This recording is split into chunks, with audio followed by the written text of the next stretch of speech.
కృష్ణాపురం అనే గ్రామంలో వెంకటయ్య తన భార్య ముగ్గురు కొడుకులతో నివసించేవాడు.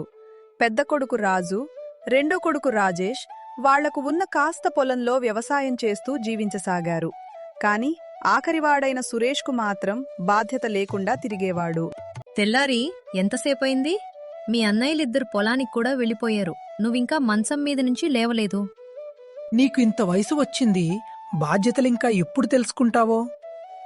నీ అన్నల మీద ఆధారపడి బ్రతికే బ్రతుకు నీకు అసహ్యమనిపించటం లేదా? ఈరోజే, ఈ క్షణమే నీవు ఇల్లు వదిలిపెట్టి వెళ్ళిపో. మళ్ళీ పని వెతుక్కునేంత వరకు ఇంటికి తిరిగి రాకు. ఆ మాటలకి సురేష్ ఇల్లు వదిలి వెళ్ళిపోయాడు. ఎంతో బాధగా నడుచుకుంటూ ఎటు వెళ్లాడో తెలియక ఆ రాత్రి ఒక చెట్టు కింద నిద్రపోయాడు.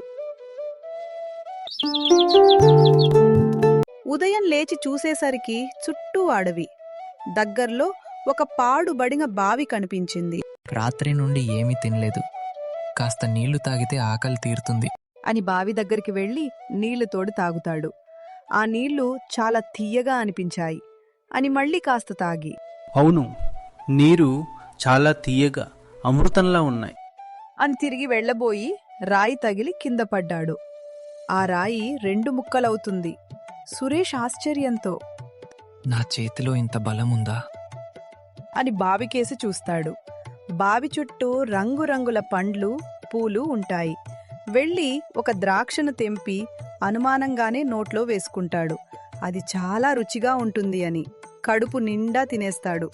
చుట్టూ చూస్తే ఇంకా బోలెడు పండ్లు ఉంటాయి. అప్పుడే తనకొక ఉపాయం వస్తుంది. పండ్లన్నీ గంపగెత్తుకొని సంతకు తీసుకెళ్తాడు.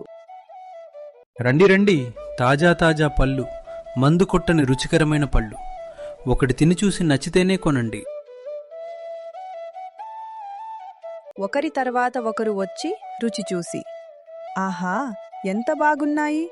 ఇంత రుచికరమైన ద్రాక్ష నేనెప్పుడూ తినలేదు అని అందరూ కొనుక్కొని వెళ్లారు. ఒకతను ఆఖరిగా మిగిలినవి కొనుక్కొని తన యజమానికి తీసుకెళ్లాడు. అయ్యా, దారిలో వస్తూ వస్తూ ఈ ద్రాక్ష కొనుక్కొచ్చాను. ఒకసారి రుచి చూడండి. ఆహా, చాలా బాగున్నాయి. ఇవి తిన్నాక నాకు ఎంతో శక్తి వచ్చినట్లుంది రంగయ్య. అవి తినగానే కోటయ్య అటూ ఇటూ తిరిగి తన మోకాళ్ల నొప్పులు మాయమైపోయాయి అని సంబరపడిపోయాడు. ఈ ద్రాక్ష పండ్లకు ఎంతో మహిమలు ఉన్నట్టున్నాయి. రంగయ్య, రేపు నన్ను అక్కడికి తీసుకువెళ్ళు. సురేష్ అక్కడే బావి దగ్గర ఒక చిన్న గుడిసెను వేసుకుని ఈరోజు ఏ విత్తనాలు వెయ్యాలా అని ఆలోచిస్తాడు. అప్పుడే తను విత్తనాల అంగడికి వెళ్లి కీరా టమాటా విత్తనాలు తెచ్చి చల్లుతాడు. ఆ పైన ఆ బావి నీరుని ఆ పొలంలో పోస్తాడు.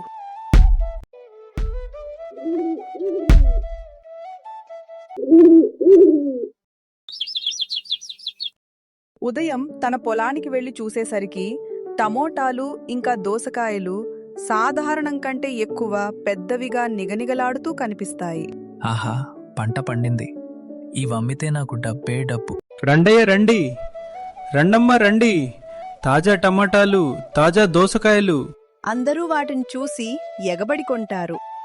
ఏమయ్యా, నాకొకటివ్వు. అయ్యా, రుచి చూడండి, నచ్చితేనే కొనండి. ఆహా, చాలా బాగున్నాయి, నాకు మొత్తం కావాలి. సురేష్ ఆశ్చర్యపోతాడు. అలాగేనయ్యా, మీరు మొత్తం తీసుకోండి. అలాగే రోజు సురేష్ ఏదో ఒకటి పండించి సంతకి తీసుకువెళ్లేవాడు. ఒకరోజు కోటయ్య సురేష్తో ఇలా అన్నాడు. చూడయ్యా, నాకు పట్నంలో ఒక చిన్న హోటల్ ఉంది. నీ కూరగాయల వల్ల వంటకాలన్నీ చాలా రుచికరంగా ఉన్నాయి. నీ కూరగాయలన్నీ నాకే అమ్మితే ఎన్ని డబ్బులు కావాలన్నా ఇస్తాను. నీ వల్ల నా బిజినెస్ కూడా చాలా బాగా జరుగుతుంది. సురేషు కోటయ్యకు తను పండించే కూరగాయలను, పండ్లన్నీ కోటయ్య హోటల్కి పంపించేవాడు. కోటయ్య హోటల్ వ్యాపారం బాగా లాభాలను గడిచింది. కోటయ్య సురేషుకి తన లాభాల్లో వాటాలని ఇచ్చేవాడు. ఇలా సురేషు కోటయ్యకు తన పంటను అంత అమ్మేసి బాగా డబ్బు సంపాదిస్తాడు. త్వరలోనే సురేషు బాగా డబ్బు సంపాదించి సొంత ఇంటిని కూడా కొంటాడు.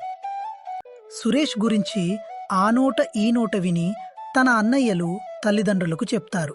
వాడు కష్టపడి మంచి స్థాయికి వచ్చాడు, అదే చాలు. అని సురేష్ని చూడటానికి తన తల్లిదండ్రులు వెళ్తారు. సురేష్ తన తల్లిదండ్రులను చూసి ఎంతో ఆనందంతో వెళ్లి పలకరిస్తాడు.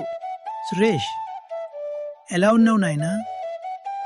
నిన్ను అనరాని మాటల్ని ఇంటి నుంచి గెంటివేశాను. బాధపడకండి నాన్నగారు. మీరన్న మాటలకే నేను ఈరోజు చాలా కష్టపడి ఈ స్థాయికి వచ్చాను. మీ వల్ల నాకంతా మంచే జరిగింది. సురేష్ ఒకరోజు బావి దగ్గరికి వెళ్ళాడు. అప్పుడు అందులోంచి ఒక స్వరం వినిపిస్తుంది. ఈ బావి దగ్గరికి ఎంతో మంది వచ్చి బ్రతకలేక ఈ బావిలోకి దూకి ప్రాణాలు తీసుకున్నారు. అందుకే ఇంకెవరివి ప్రాణాలు పోకూడదని నేను నీకు సహాయం చేశాను. ఇప్పుడు నీకు నా అవసరం లేదు. నువ్వు ఎలా బ్రతకాలో నేర్చుకున్నావు. ఇక సెలవు.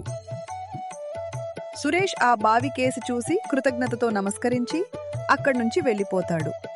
అప్పటినుంచి సురేష్ కష్టపడి పనిచేసుకుంటూ తన తోటివారికి సహాయం చేస్తూ తన తల్లిదండ్రులతో ఆనందంగా జీవించసాగాడు.